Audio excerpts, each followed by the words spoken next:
నమస్కారం. అదృష్టం కార్యక్రమానికి స్వాగతం. విద్యాపరమైనటువంటి దోషాలు ఎలా ఉంటాయి, విద్యకు కలిగే ఆటంకాలకు పరిహారాలు ఏంటి, మరియు జాతక సమస్యలకు పరిహారాలు తెలియజేయడానికి ప్రముఖ ఆధ్యాత్మికవేత్త జ్యోతిష్యులు నాగరాజు సుద్దపల్లి గారు మనతో పాటు ఉన్నారు. గురువు గారిని అడిగి మరిన్ని విషయాలు తెలుసుకుందాం. నమస్కారం గురువు గారు. నమస్తే. గురువు గారు, విద్యాపరమైన దోషాలు ఎలా ఉంటాయి అసలు? గురుభ్యో నమః. ఇక్కడ జాతకాన్ని పరిశీలించేటప్పుడు విద్యాస్థానం అనగానే 4వ స్థానాన్ని పరిశీలన చేస్తాం లగ్నం నుంచి. ఈ విద్యాస్థానంలో విద్యాధిపతి అయినటువంటి ఆ స్థానానికి, ఉదాహరణకి ఇప్పుడు మిథున లగ్నం అనుకుంటే, మిథున లగ్నానికి అధిపతి బుధుడే, విద్యాస్థానాధిపతి కన్యారాశికి అధిపతి బుధుడే. ఈ బుధుడు దశమ స్థానంలో మీనంలో నీచ స్థితిలో ఉన్నాడు అనుకుందాం. విద్య ఉంటుంది, చదువుకుంటారు, కానీ ఉద్యోగంలో వాళ్ళు చదివినటువంటి స్థాయి వాళ్ళకి రాదు. అప్పుడు వాళ్ళ విద్య ప్రయోజనం కలగదు. అట్లాగా ఇప్పుడు కర్కాటక లగ్నానికి శుక్రుడు విద్యాస్థానాధిపతి అవుతాడు. ఆయన 3వ ఇంట్లోనే ఇక్కడ మిత్రరాశి ఉన్నప్పటికీ కూడా నీచ స్థానంలో ఉన్నా కూడా విద్యలో అంత గొప్ప స్థాయికి రాణించలేరు. వృశ్చిక లగ్నానికి ఇక్కడ అదే తులా లగ్నానికి 4వ ఇంట్లో కుజుడు ఉన్నట్లయితే అది ఉచ్చస్థానం, దోషం సహజంగా. కానీ డాక్టర్లు అయిన వాళ్ళు ఉన్నారు, ఆ దోషం వేరే రకంగా ఉంది. ఎందుకంటే విద్య స్థానంలో ఉచ్చస్థానంలో ఉన్నప్పుడు కుజుడు 4వ ఇంట్లో దోషమై ఉన్నప్పటికీ కూడా అది వివాహానికి ఇబ్బంది కలిగించిందే తప్ప సప్తమాధిపతి 4వ ఇంట్లో ఉండటం వల్ల విద్యకు ఆటంకం కలిగించలేదు. ఎందుకంటే అది ఉచ్చస్థానం అయిపోయి అది రుచమహాపురుష యోగం వల్ల డాక్టర్లు అయిన వాళ్ళు ఉన్నారు. ఇలా రకరకాలుగా వాళ్ళ జాతకంలో మనం పరిశీలనగా చూసి మాత్రమే చెప్పవలసి ఉంటుంది. కాబట్టి విద్యలో చాలా రకంగా, అంటే ప్రతి గ్రహం ఉన్నటువంటి స్థానాన్ని బట్టి, లగ్నాన్ని బట్టి, ఆ 4వ ఇంటికి అధిపతి ఎవరు, ఆ అధిపతి ఎక్కడున్నాడు, ఆ స్థానంలో ఎవరు ఉన్నారు అన్నది మాత్రం చూసి దానికి తగినటువంటి పరిహారం తప్పకుండా మనం చెప్పాలి.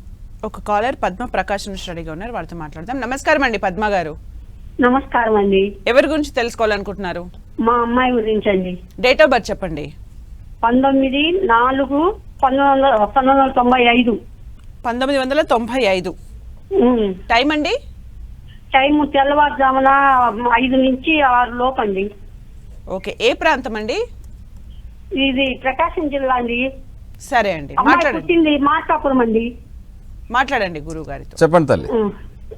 మా అమ్మాయికి పెళ్ళైన కాడి నుంచి హెల్త్ ఇష్యూస్ ఉన్నాయండి. అందులో కూడా కుటుంబ పరంగా కూడా బాగాలేదు. అమ్మాయికి ఎక్కువ పెళ్ళైన కంటే ఎక్కువ ఇదిగా ఉంది. సరే అమ్మా, ఓకే. ఇక్కడ మీ సమస్య వచ్చేసి అమ్మాయి ఆరోగ్యం బాగాలేదు, కుటుంబంలో సమస్య ఉంది. ఇక్కడ లగ్నం వచ్చేసి ఆమెది మీన లగ్నం, రాశి వచ్చేసి ఆమెది వృశ్చిక రాశి, నక్షత్రం వచ్చేసి జ్యేష్ఠ నక్షత్రం 2వ పాదం. జన్మజాతకంలో లగ్నంలో శుక్రుడు ఉచ్చస్థితిలో మాలవ్య మహాపురుష యోగాన్ని ఇచ్చున్నప్పటికీ కూడా కుటుంబ స్థానాధిపతి పంచమంలో నీచంలో ఉండటం, అలాగే కుటుంబ స్థానంలో రవి బుధులు ఉచ్చలో ఉన్న కేతువుతో ఉండటం, ఇక్కడ అష్టమంలో రాహు ఉండటం, ఇలా రకరకాలైన కారణాలు చాలా ఉన్నాయమ్మా. అయితే ప్రస్తుతం శుక్రమహాదశ జరుగుతుంది, అందులో కూడా శని జరుగుతుంది. శని వ్యయంలో ఉన్నాడు. ఈ అమ్మాయికి ఇంకా 2 సంవత్సరాల కాలం పాటు ఈ సమస్యలు ఉంటూనే ఉంటాయి. వీటిని మానసికంగా ఎదుర్కొనే ప్రయత్నం చేయమని చెప్పండి దయచేసి. అలాగే ఇక్కడ ఉన్నటువంటి శుక్రుడిలో శని దశాంతర దశలు జరుగుతున్నాయి కాబట్టి, శని వ్యయాధిపతి వ్యయంలో ఉన్నాడు కాబట్టి సమస్య అనేది ఉంది, లేదని నేను చెప్పను, మీరే చెప్తున్నారు కాబట్టి. ఆ సమస్యకి పరిహారం అంటూ ఉంటే మనం ఓపికతో ఓర్పుతో ఉండాలి. తర్వాత ఆరోగ్యపరమైనటువంటి సమస్యకి ప్రతిరోజు సూర్య నమస్కారం చేయమని చెప్పండి. సూర్యుడికి ప్రదక్షిణ, అంటే సూర్యుడి చుట్టూ మనం ప్రదక్షిణ చేయలేం కాబట్టి సూర్యుడికి అంటే ఇంటి దగ్గర ఉన్నటువంటి ఏదైనా ఒక ప్రదేశంలో ఒక మొక్కని, అంటే తులసి మొక్కను కానీ లేదా ఏదైనా సరే ఒక చోట్లో దీపాన్ని ఉంచి మనం ఆ తులసి మొక్క చుట్టూ ప్రదక్షిణ చేస్తూ సూర్యుడికి ప్రదక్షిణ చేసినట్లయితే తప్పకుండా ఆరోగ్య సమస్య తీరేందుకు అవకాశం ఉంది. అలాగే ఒకసారి అష్టమ రాహు ఉన్నాడు కాబట్టి లోయర్ అబ్డమెన్ హెల్త్ ఇష్యూస్ వల్ల, హార్మోన్ ఇన్బ్యాలెన్సెస్ వల్ల అమ్మాయికి హెల్త్ ఇష్యూస్ కూడా ఎక్కువగా ఉండేదానికి అవకాశం ఉంటుంది. తప్పకుండా డాక్టర్ని కలవమని చెప్పండి. మరో కాలర్ సీతారామం వేలూరు నుంచి రెడీగా ఉన్నారు. నమస్కారం అండి. హలో అండి. ఎవరి గురించి తెలుసుకోవాలనుకుంటున్నారు? మా అబ్బాయి గురించి అండి. డేట్ ఆఫ్ బర్త్ చెప్పండి అబ్బాయిది. 1998. ఓకే. 9వ నెల 26వ తారీఖు. ఓకే. టైం అండి? రాత్రి 10:30 అండి. రాత్రి 10:30. ఏ ప్లేస్ అండి? ఏలూరు తంగిలిమూడి అంటారండి. ఏలూరులో ఓ పక్క తంగిలిమూడి. సరే ఓకే అండి, మాట్లాడండి. చెప్పండి అమ్మా. ఆ నమస్తే. బాబుకి ఉద్యోగం రాలేదండి, చాలా అయింది. ఉమ్, ఎక్కడికి వెళ్ళినా వచ్చినట్టే వచ్చి పోతుంది. వివాహం గురించి అట్లాగే అమ్మా. ఇక్కడ మీ అబ్బాయి లగ్నం వచ్చేసి వృషభ లగ్నం, రాశి వచ్చేసి ఇక్కడ వృచ్చిక రాశి, అనురాధ నక్షత్రం 4వ పాదం. మీరు దశమాధిపతి అయినటువంటి శని జన్మజాతకంలో వ్యయంలో వక్రించి మేషరాశిలో ఉన్నాడు. కానీ దశమంలో గురుకేతువుల కలయిక ఉంది. ప్రస్తుతం శుక్రమహాదశ జరుగుతుంది. శుక్రుడు కూడా ఇక్కడ కన్యా రాశిలో నీచ స్థితిలో ఉండటం వల్ల ఇక్కడ కొంచెం ఇబ్బంది కలగటానికి గల కారణం అయి ఉంటుంది. అయితే నేనేం చెప్తానంటే శుక్రదశ ఇక్కడ రవి బుధులతో కలిసి ఉన్నందువల్ల, అంటే ఆ స్థానాధిపతితో కలిసి ఉన్నందువల్ల బుధుడితో కూడా నీచభంగ రాజయోగం అంటుందని. కాబట్టి ఆ నీచభంగ రాజయోగం ఉంది కాబట్టి మీరు భయపడాల్సిన అవసరం లేదు. అందులో కూడా కాకపోతే సూర్యుడు ఉండటం వల్ల అసంగస్త దోషం కూడా ఉన్నది. ఇన్ని కారణాల వల్ల ఇక్కడ ఇబ్బంది కలగటానికి కారణం అవుతుంది. ఇక్కడ కళత్రకారకుడైనటువంటి వాడు కుజుడు ఇతని జాతకానికి. కళత్రానికి కారకుడు శుక్రుడు నీచంలో ఉన్నాడు, కానీ జాతకంలో కళత్రకారకుడు శుక్రుడు, అంటే సప్తమాధిపతి అయినటువంటి కుజుడు నీచంలో ఉన్నాడు. అలాగా ఆయన ఉన్నటువంటి స్థానాధిపతి చంద్రుడు కూడా నీచస్థితులు. 4 గ్రహాల నీచస్థితి కలిగి ఉన్నాయి జాతకంలో. అయితే జాతకరీత్యా ఇప్పుడు శుక్రదశ జరుగుతుంది కాబట్టి మీ అబ్బాయి ఉద్యోగరీత్యా అలాగే వివాహరీత్యా తప్పనిసరిగా ప్రతి శుక్రవారం రోజున ఈ శుక్రమహాదశ జరుగుతుంది కాబట్టి మనం అలసందలు అంటాం, గుర్తుంది కదా. అలసందల్ని ఒక పిడికడు నానవేసి శుక్రవారం రోజున ఉడకబెట్టి భగవంతుడి నైవేద్యంగా ఉంచమనండి. అలాగే ఆయన్ని కూడా తినమనండి. ఉద్యోగానికి గట్టిగా ప్రయత్నం చేయమనండి. ఈ శుక్రదశలో తప్పకుండా అతనికి వివాహము ఇది అయ్యేదానికి అవకాశం ఉంది. కానీ వివాహానికి కొంచెం సమయం పడుతుంది, ఇంకా సమయం పడుతుంది. ఎందుకంటే ఇక్కడ ఉన్నటువంటి దశాంతర దశల వల్ల, ఇక్కడ జరుగుతున్నటువంటి చంద్రుడు నీచ స్థితిలో ఉండటం వల్ల ఇంకా సమయం పడుతుంది. కానీ ఉద్యోగంలో నిలబడితేనే కదా మీరు పెళ్లి చేయబోతారు. కాబట్టి ఉద్యోగానికి ప్రయత్నం ఖచ్చితంగా బాగుంటుంది. అంటే కొంచెం ఆ పరిహారం చేసుకోమని చెప్పండి. అతనికి ఉద్యోగం అన్నటువంటిది నిలబడటానికే సంవత్సరం పడుతుంది. ఆ తర్వాత వివాహం అన్నది మీరు ఆలోచించండి. కాబట్టి ఈ సంవత్సరం రోజులు ఈ పరిహారం చేసుకోమని చెప్పండి. మరో కాలర్ నరసింహారావు గుంటూరు నుంచి రెడీగా ఉన్నారు. నమస్కారం అండి. హలో, నమస్కారం మేడం. టీవీ చూస్తూ మాట్లాడకండి. మీరు ఎవరి గురించి తెలుసుకోవాలనుకుంటున్నారు? వాల్యూమ్ మ్యూట్ లో పెట్టి ఫోన్ లో మాట్లాడండి. కాల్ కట్ అయిపోతుంది. కాల్ కట్ అయిపోయింది. గురువు గారు, మనం ఇంతకుముందు మాట్లాడుకున్నాం విద్యా దోషాల గురించి. మరి వాటికి పరిహారాలు ఎలా ఉంటాయి? ఇట్లాగా జనరల్గా విద్యాస్థానం అనగానే విద్య జ్ఞానానికి మూలం. జ్ఞానం అనేటువంటిది మనకు వాగ్దేవి అని చెప్తాం, సరస్వతి. అలాగే గాయత్రి, అది దేవత. కాబట్టి ప్రతి మూలా నక్షత్రం రోజున, అంటే నెలలో ఒక మూలా నక్షత్రం ఉంటుంది. ప్రతి మూలా నక్షత్రం రోజున సరస్వతీదేవి ఆరాధన కానీ, ప్రతిరోజు గాయత్రి మంత్రాన్ని కానీ మనం వల్లి వేసినట్లయితే లేదా చదువుకున్నట్లయితే తప్పకుండా జ్ఞాపక శక్తి పెరుగుతుంది. ఈ జ్ఞాపక శక్తి పెరగటం వల్ల మనకి విద్యలో ఆటంకాల నుంచి మనం బయటపడవచ్చు. అంటే జ్ఞాపకం రాకపోబట్టే కదా మనం రాయం, చదువుతాం, కానీ ఎగ్జామ్కి వెళ్ళేసరికి అర్థం కాదు, అది రాయం. దానివల్ల ఆటంకాలు కలుగుతాయి. కాబట్టి గాయత్రి మంత్రం అనేటువంటి ఇది చాలా ముఖ్యమైనటువంటిది. విద్య ఆది దేవతగా సరస్వతిని మూలిస్తుంది. అందుకని మూలా నక్షత్రం రోజున ఆమెని, సరస్వతిని మనం పూజ చేసుకోవడం. పూజ చేయటం అంటే ఏదో కూర్చొని ఇది కాదు. పూజ అంటే గౌరవించటం, గుర్తుపెట్టుకోవటం, తర్వాత ఆ మంత్రాన్ని చదవటం ద్వారా మనకి జ్ఞాపక శక్తి అనేది ఖచ్చితంగా పెరుగుతుంది గాయత్రి మంత్రం ద్వారా. ఎందుకంటే మంత్రానికి చాలామంది అదే అంటారు, మంత్రానికి శక్తి ఉందా, అది ఓన్లీ అక్షరమే కదా అంటే, మంత్రానికి శక్తి శబ్దం వల్ల కలుగుతుంది. ఆ శబ్దాన్ని మనం చదవటం ద్వారా, వినటం ద్వారా, అంటే మంత్రాన్ని చదవటం ద్వారా శబ్దంగా ఆ శబ్దం మన చెవులకు చేరి ఖచ్చితంగా ఆ శబ్దానికి శక్తి ఉంది కాబట్టి పనిచేస్తుంది. అందులో ఎటువంటి సందేహం లేదు.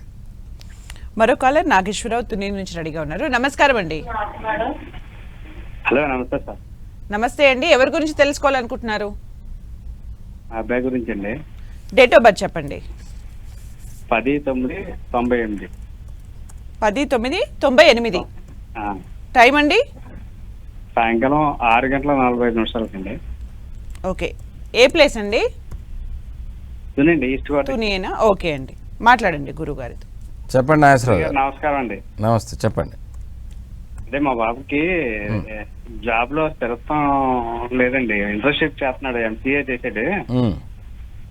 అదే ఎప్పుడు స్థిరత్వం ఎప్పుడు కలుగుతుందో చెప్తారండి సార్. ఈ అక్టోబర్ దాకా అతనిలో కుజుల్లో రాహు జరుగుతుంది. అతని మీన లగ్నం, రాశి వచ్చేసి మీరు ఇచ్చిన డేట్ ఆఫ్ బర్త్కి మేషరాశి, నక్షత్రం భరణి, 3వ పాదం, సంపూర్ణమైనటువంటి కాలసర్పయోగం ఉన్నటువంటి జాతకం, మహాపద్మ కాలసర్పయోగం ఉన్నటువంటి జాతకం. ఈ మహాపద్మ కాలసర్పయోగానికి మీరు ఇంట్లో చక్కగా ఎర్ర తామరని పెంచుకోండి. కమలం అంటాం కదా, ఎర్ర కమలాలు అంటాం కదా, వాటిని ఇంట్లో వేసి పెంచండి ఒక తొట్లో పెట్టి. తర్వాత అది మంచిదన్నమాట ఆ కుర్రవాడికి, ఈ సర్పయోగానికి. అలాగే దశమాధిపతి లగ్నాధిపతి అయినటువంటి గురువు వక్రించి 12వ ఇంట్లో కేతువుతో ఉండటం వల్ల అతను అక్కడ ఇప్పుడు జరుగుతున్న దశ రాహు యొక్క అంతర్దశ కాబట్టి కుజుడు పంచమంలో కర్కాటకంలో ఉండటం ధనాధిపతి అయి అలాగే భాగ్యాధిపతి. ఈ కుజమహాదశ జరుగుతులో కుజుల్లో అంతర్దశ రాహువు కాబట్టి రాహు 6వ ఇంట్లో సింహంలో ఉన్నందువల్ల మకా నక్షత్రంలో ఇది కొంచెం ఇబ్బంది కలుగజేస్తుంది. 2025 అక్టోబర్ 10 వరకు ఈ దశ అంతర్దశ ఉంటుంది.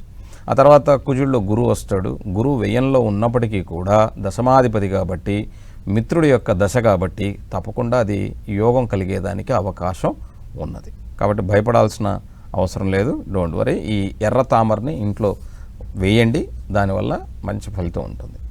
మరో కాలర్ నరేందర్ గారు రెడీగా ఉన్నారు. నమస్కారం అండి నరేందర్ గారు. నమస్కారం మేడం. ఎవరి గురించి తెలుసుకోవాలనుకుంటున్నారు? మా బాబు గురించి అండి. డేట్ ఆఫ్ బర్త్ చెప్పండి. 22 ఓకే 9 1999. 99. టైం అండి? టైం ఉదయం 3 గంటలండి, 3:05 నిమిషాలు. ప్లేస్ అండి? ఇక్కడ సికింద్రాబాద్ అండి. ఓకే, మాట్లాడండి గురువు గారు. సార్ చెప్పండి సార్. నమస్తే. నమస్కారం గురువు గారు. నమస్తే సార్. మా బాబు గురించి అండి, బీటెక్ చేశాడు, హ్మ్. చదువు అయిపోయింది సార్. ఇప్పుడు జాబ్ కోసమే చూస్తున్నాడు అనమాట. మ్హూ. ఏది వీలు కావట్లేదు సార్. అతను చాలా ఇబ్బందుల్లో ఉన్నాడు. అతని లైఫ్ ఎలా ఉంటుంది సార్? ఇక్కడ జాతక రీత్యా అయింది లగ్నం ఇక్కడ కర్కాటక లగ్నం, రాశి మకర రాశి, నక్షత్రం శ్రవణ నక్షత్రం 4వ పాదం. లగ్నంలో శుక్రరాహుల యొక్క కలయిక, 3వ స్థానంలో రవిబుధుల కలయిక, అలాగే పంచమంలో కుజుడు, సప్తమంలో చంద్రకేతువుల కలయిక, దశమంలో ఇక్కడ గురువు శని ఇద్దరూ కూడా వక్రించి ఉన్నటువంటి జాతకం. రాహుదశ జరుగుతుంది కాబట్టి రాహులో చంద్రుడు జరుగుతున్నాడు, లగ్నాధిపతి యొక్క అంతర్దశ, లగ్నంలో ఉన్నటువంటి రాహు మహాదశ. ఇది 2027 జనవరి దాకా కొంత ఆయన్ని ఇబ్బంది పెడుతుంది. తర్వాత గురుదశ వస్తుంది. ఈలోపు నేనేం చెప్తానంటే ఇంకా ఏదైనా చదువుకునేదానికి అతనికి ఇంట్రెస్ట్ ఉంటే చదువుకునే ప్రయత్నం చేయమనండి. ఈ 2 సంవత్సరాలు వృధా చేయొద్దని చెప్పండి. స్పెషల్గా ఏదైనా కోర్సు ఇలాంటివి చేసి దాంట్లో ప్రయత్నం చేయమనండి. గురుదశ వచ్చాక అతనికి అనుకూలంగా ఉండేందుకు అవకాశం ఉంటుంది సార్. మరో కాలర్ జ్యోతి రెడీగా ఉన్నారు. నమస్కారం అండి జ్యోతి గారు. నమస్తే అమ్మా. ఎవరి గురించి తెలుసుకోవాలనుకుంటున్నారు? మా పాప గురించి. డేట్ ఆఫ్ బర్త్ చెప్పండి. ఆగస్టు 31, 2000 అమ్మా. ఆగస్టు 31, 2000 సంవత్సరం. టైం అండి? టైము సాయంత్రం 5 నుండి 6 మధ్యలో. ప్లేస్ అండి? ప్లేస్ వేములవాడ. వేములవాడ. మాట్లాడండి గురుగారితో. చెప్పండి తల్లి. నమస్తే. అమ్మాయికి మ్యారేజ్ గురించి అడుగుదామని చేశానండి. ఓకే అమ్మా. అబ్బాయి రెడీగానే ఉన్నాడు, కానీ వెనక ముందు అవుతుంది. అట్లాగే అమ్మా, మాట్లాడదాం. ఇక్కడ జాతకంలో మీ అమ్మాయిది మకర లగ్నం, రాశి వచ్చేసి కన్యారాశి, నక్షత్రం హస్త నక్షత్రం 1వ పాదం తల్లి. జాతకరీత్యా ఇక్కడ పంచమంలో గురువు శని, 6వ ఇంట్లో రాహు, సప్తమంలో కుజుడు కర్కాటకంలో, ఇది నీచస్థానం అంటాం, కుజదోషంగా చెప్పబడుతుంది. తర్వాత అష్టమంలో రవిబుధుల యొక్క కలయిక, 9వ ఇంట్లో శుక్రచంద్రుల కలయిక, 12వ ఇంట్లో కేతు, మోక్షకారకుడైన కేతు 12వ ఇంట్లో ఉండటం జరిగింది. అయితే రాహు దశ జరుగుతూ ఉంది. ఈ రాహు జాతకంలో 6వ స్థానంలో ఉన్నాడు, ఆరోగ్య స్థానంలో. రాహు 6వ ఇంట్లో మిథున రాశిలో ఇక్కడ మంచివాడే, కానీ కాకపోతే సప్తమంలో ఉన్నటువంటి కుజుని వల్ల ఇక్కడ వివాహానికి ఆ అమ్మాయికి భయం ఇది జరగటానికి గల కారణం అవుతుంది. అయితే ఇక్కడ ఆమె ఇష్టం లేకుండా పెళ్లి చేయకండి అమ్మ దయచేసి. ఎందుకంటే ఈ కుజదోష ప్రభావం వల్ల ఈ పాపకి 25 సంవత్సరాలు ఇంకా రాలేదు, 24 కాబట్టి ఇది కొంచెం ఇబ్బంది పెడుతుంది. కాబట్టి ఆ అమ్మాయిని అనుసరించి వెళ్ళటమే ఉత్తమం అని నా యొక్క అభిప్రాయం. ఇక్కడ రాహుదశ జరుగుతుంది కాబట్టి నేను ఈ పాపకి నేనేం చెప్తానంటే, అంటే మీకు కూడా నేనేం చెప్తానంటే, వివాహం అన్నది మీ తల్లిదండ్రులతో పాటుగా ఆ అమ్మాయి నిర్ణయం కూడా ఉండాలి కాబట్టి, తన స్వతంత్రాలు కాబట్టి ఆమెను ఇష్టం లేకుండా మాత్రం అయితే వెళ్ళొద్దు. కానీ ప్రతి ఆదివారం దుర్గాదేవికి సాయం సమయంలో, అంటే రాహుకాల సమయంలో, ప్రదోషకాల సమయంలో నిమ్మకాయ దీపం మీ పాప చేత పెట్టించండి. ఇంకా తర్వాత భగవంతుడిదే. గురుగారు, సంతాన దోషానికి కూడా పరిహారం ఉంటుందా? ఇక్కడ పరిహారం అంటే అమ్మా ఒకటి చెప్తావేనండి. ఇప్పుడు వచ్చేసి ఆ రోజుల్లో పూర్వం పెద్దవాళ్ళు ఏం చేసేవాళ్ళు అంటే, ఇన్ని హాస్పిటల్స్ ఇంత టెక్నాలజీ లేని రోజుల్లో వాళ్ళు చాలా తెలివిగా అద్భుతంగా చెప్పేవాళ్ళు. ఎలా అంటే ఆ రోజుల్లో ఆయుర్వేదం మాత్రమే వాళ్ళకి తెలుసు. కాబట్టి రావి కాయలు, రావి ఆకుల్లో ఉండేటువంటి ఆ వాసన ఏదైతే ఉందో అది గర్భస్థ దోషాలని క్లీన్ చేస్తుందని నమ్ముతాం. అలాగే ఆ కాయల్లో ఉండేటువంటి పౌడరు ఇప్పుడు కూడా గర్భసంచికి సంబంధించినటువంటి ఇబ్బందులను తొలగిస్తుందని ఆయుర్వేద శాస్త్రంలో చెప్తారు. దానివల్ల రావి చెట్టు కింద ఏం చేసేవాళ్ళు అంటే, ఒక నాగ ప్రతిమలను ఉంచి ఊరికే వెళ్ళి రావి చెట్టు కింద కూర్చోమంటే ఎవరు కూర్చోరు. ఆ గాలి పీల్చమంటే ఏదో ఒక దీంట్లో ఉంటారు. అందుకని ఒక భక్తి అనేది ప్రధానంగా ఉంచి ఆ రావి చెట్టు దగ్గర చుట్టూ 108 ప్రదక్షిణలు చేయడానికి ఒక 40 నిమిషాలు పట్టింది అనుకోండి, ఒక 40 రోజులు తిరిగారు అనుకోండి. దానివల్ల ఏమవుతుందంటే వాళ్ళిద్దరి మధ్య ఒక అనుబంధంతో పాటు వాళ్ళిద్దరు ఆలోచనలు బయటకు వచ్చి, తల్లిదండ్రుల నుంచి బయటకు వచ్చి మాట్లాడుకునేదానికి ఒక అవకాశం ఉంటుందని చాలా అద్భుతమైనటువంటి ప్రక్రియగా మన వాళ్ళు అక్కడ పెట్టారు. దాన్ని ఇప్పటికీ కూడా మన వాళ్ళు ఏం చేస్తారంటే, అన్నీ చేసి విఫలమైనా కూడా ఒక్కసారి వెళ్ళకూడదు అని చెప్తారు. కాబట్టి అందరూ చేసి కూడా ఈ రోజున ఉన్నటువంటి ఫర్టిలిటీ సెంటర్స్లో 1 సారి 2 సార్లు 3 సార్లు 4 సార్లు కూడా ఫెయిల్ అయిన వాళ్ళు ఉన్నారు. పాపం వాళ్ళు ఏం చేస్తారంటే, మా లాంటి వాళ్ళని అడిగినప్పుడు మేము మళ్ళీ పాత పద్ధతినే చెప్తాం. కాబట్టి పరిహారం అంటే ఆ విధంగా, అందులో కూడా వాళ్ళు చేసే ప్రక్రియలో మానసిక భక్తితో, అలాగే ఆ చెట్టులో ఉన్నటువంటి ఆయుర్వేదానికి సంబంధించినటువంటి ఇది ఉంది కాబట్టి ఆ చెట్టు ప్రదక్షిణ అంటే మళ్ళీ ఎక్సర్సైజ్ కూడా ఎక్సర్సైజ్ ఉంటుంది. అన్ని విధాల ఉపయోగపడుతుంది, శారీరక మానసికంగా అన్ని విధాలుగా ఉపయోగపడుతుందని పరిహారం చెప్తారు. మరో కాలర్ వెంకటేశ్వరరావు గారు ఉన్నారు. నమస్కారం అండి. నమస్తే అండి. ఎవరి గురించి తెలుసుకోవాలనుకుంటున్నారు? మా మనవడి గురించి అండి. డేట్ ఆఫ్ బర్త్ చెప్పండి. 27/7/2019. 27/7/2019. అవునండి. టైం అండి? టైం 8:30 అండి. 8:30 అంటే నైటా అండి, మార్నింగా? మార్నింగ్ అమ్మా. మార్నింగ్. ప్లేస్ అండి? ప్లేస్ ఖమ్మం. ఖమ్మం. మాట్లాడండి గురువు గారి. నమస్తే సార్, వెంకటేశ్వరరావు గారు చెప్పండి సార్. నమస్తే అమ్మా. చెప్పండి సార్. నమస్తే సార్. చెప్పండి సార్. ఈ మా మనోడిది సార్ 27/7 అదే 2019 ఉదయం 8:30 అని చెప్పారు, ఖమ్మం అని చెప్పారు. అవునవును. ఏం తెలుసుకోవాలి అబ్బాయి గురించి, ఏం అడగాలనుకున్నారు మీరు? అదే ఎట్లుంది కొద్దిగా చెప్తున్నాను. ఓకే. లగ్నం వచ్చేసి సింహ లగ్నం, రాశి వచ్చేసి వృషభ రాశి, నక్షత్రం కృతికా నక్షత్రం 3వ పాదం. లగ్నం నుంచి విద్యాస్థానంలో గురువు చాలా చక్కగా ఉన్నాడు. పంచమంలో శనికేతువుల యొక్క కలయిక, ఏకాదశంలో దశమంలో చంద్రుడు ఉచ్చస్థితిలో, అలాగే ఏకాదశంలో రాహు, 12వ ఇంట్లో బుధుడు, శుక్రుడు, రవి, కుజుల యొక్క కలయిక. దీన్ని కుజదోషం, శుక్రుడు కూడా ఉన్నాడు కాబట్టి కుజుడితో 12వ ఇంట్లో అది సంపూర్ణమైనటువంటి కుజదోషంగా చెప్పబడుతుంది. విద్య, ఉద్యోగ విషయాల్లో చాలా ఉత్తమంగా ఉంది. గజకేసరి యోగం ఉంది జాతకంలో, కాబట్టి భయపడాల్సిన ఏమీ అవసరం లేదు. దశమ చంద్రుడి యొక్క ఇది జరుగుతుంది. కాకపోతే ఆరోగ్య స్థానాధిపతి అయినటువంటి శని జాతకంలో కేతువుతో ఉన్నందువల్ల, ఈ కుజదోషం కూడా ఉన్నందువల్ల ఆరోగ్య దృష్టి చాలా జాగ్రత్త. అలాగే మాతృ సంబంధంగా వాళ్ళ తల్లిగారు ఈ అబ్బాయి మీద కొంచెం ఫోకస్ చేసుకుంటే బాగుంటుంది. లేకపోతే ఫ్యూచర్లో వాళ్ళ అమ్మకి ఆరోగ్య రీత్యాతో పాటుగా ఈ అబ్బాయి ప్రేమను కోల్పోయేదానికి అవకాశం ఉంటుంది. మరో కాలర్ రాజేశ్వరి రెడీగా ఉన్నారు. నమస్కారం అండి. నమస్తే మేడం. ఎవరి గురించి తెలుసుకోవాలనుకుంటున్నారు? మా అమ్మాయి గురించే మేడం. డేట్ ఆఫ్ బర్త్ చెప్పండి. 1994 madam. Okay. July 16th. July 16th. Time అండి?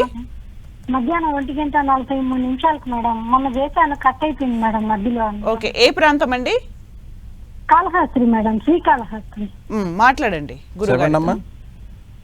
గురుగారు నమస్కారం అండి. నమస్తే తల్లి, చెప్పండి. స్వామి ఈ అమ్మాయికి ఒక తమ్ముడు ఉన్నాడు స్వామి, కొంచెము ఫిజికల్ హ్యాండిక్యాప్డ్ బాబు. ఉమ్, ఆ అమ్మాయికి కొంతమంది మంచి సంబంధం, మాకు ఇష్టం లేని సంబంధాలేమో వస్తామంటున్నారు స్వామి. ఉమ్, మాకు ఇష్టమైనట్టుగా ఆ బాబు అలా ఉన్నాడు ఇట్లా ఉన్నాడు అంటూ ఉన్నారు. ఉమ్. అసలు ఈ అమ్మాయి కళ్యాణ యోగం ఉందా లేదా కదా స్వామి? చెప్తాను, మీరు బాధపడకండి. లగ్నం వచ్చేసి తులా లగ్నం, తులారాశి, నక్షత్రం వచ్చేసి చిత్తా నక్షత్రం 4వ పాదం. లగ్నంలో గురువుతో పాటు రాహుచంద్రుల యొక్క కలయిక ఉందమ్మా. పంచమంలో శని, అలాగే ఇక్కడ జాతకంలో సప్తమంలో కేతు, అష్టమంలో కుజుడు, 9వ ఇంట్లో రవి బుధుల యొక్క యోగము, ఏకాదశి శుక్రుడు ఉన్నాడు. అయితే ఇక్కడ జాతకరీత్యా కుటుంబాధిపతి సప్తమాధిపతి అయినటువంటి కుజుడు అష్టమ స్థితిని పొంది ఉండటం, దీన్ని కుజదోషం అని చెప్తాం. మీ శ్రీకాళహస్తిలోనే కొండ మీద సుబ్రహ్మణ్యేశ్వర స్వామి ఉన్నాడు. ఈ అమ్మాయిని తీసుకెళ్ళి స్వామివారి కళ్యాణం జరుగుతుంటుంది కృతికా నక్షత్రం రోజున.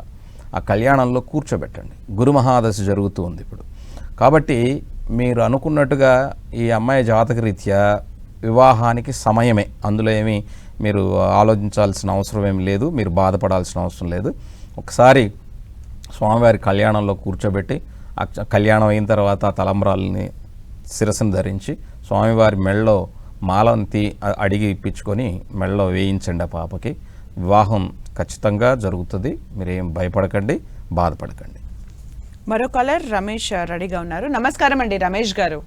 నమస్తే మేడం. ఎవరి గురించి తెలుసుకోవాలనుకుంటున్నారు? మా పాప గురించి మేడం. డేట్ ఆఫ్ బర్త్ చెప్పండి. 26/4/2014.